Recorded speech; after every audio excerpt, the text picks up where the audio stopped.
ગામે બે આખલા ઉપર એસિડ એટેક, જીવદયા પ્રેમીઓ અને ગૌરક્ષકો દ્વારા કડક કાર્યવાહીની માંગ. કણકોટ ગામે બે આખલા ઉપર એસિડ એટેક, જીવદયા પ્રેમીઓ અને ગૌરક્ષકો દ્વારા કડક કાર્યવાહીની માંગ. કણકોટ ગામે બે નિર્દોષ આખલા ઉપર એસિડ એટેકની ઘાતકી ઘટના સામે આવી છે.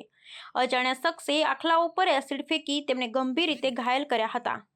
ઘટનાની જાણ થતાં જ જીવદયા પ્રેમીઓ અને ગૌરક્ષકો તાત્કાલિક સ્થળ પર પહોંચ્યા અને ઘાયલ આખલાઓને તાત્કાલિક એનિમલ હોસ્પિટલમાં ખસેડવામાં આવ્યા.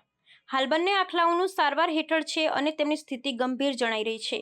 આ ઘટનાએ સમગ્ર ગામમાં અને આસપાસના વિસ્તારોમાં ભારે આક્રોશ ફેલાવ્યો છે.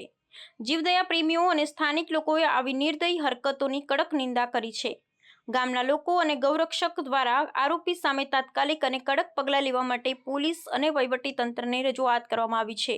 તેઓએ જણાવ્યું કે આવી ઘટનાઓ માનવતા અને દયા ભાવના વિરોધી છે. પોલીસે ઘટના સ્થળે પહોંચી તપાસ શરૂ કરી છે અને આસપાસના વિસ્તારના સીસીટીવી ફૂટેજ પણ ચકાસી રહી છે. તંત્ર દ્વારા આરોપીની ઓળખ અને પકડ માટે વિશેષ ટીમો ગોઠવાઈ છે.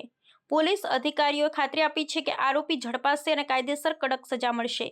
સાથે જ આવા દુષ્કર્મો સામે કડક કાયદાકીય કાર્યવાહી કરવાની પણ વાત કરવામાં આવી છે. આ ઘટના સામે સમગ્ર સમાજમાં દુઃખ અને ગુસ્સો જોવા મળી રહ્યો છે. અનેક સામાજિક સંસ્થાઓ અને જીવદયા સંગઠનો દ્વારા પણ આવી હરકતોની નિંદા કરવામાં આવી છે અને સરકારને આવા ગુનાઓ અટકાવવા માટે કડક કાયદા અમલમાં મૂકવાની માંગ ઉઠી છે. દયા અને માનવતા સામેના આક્રોશજનક હુમલાની દરેક સ્તરે ટીકા થઈ રહી છે.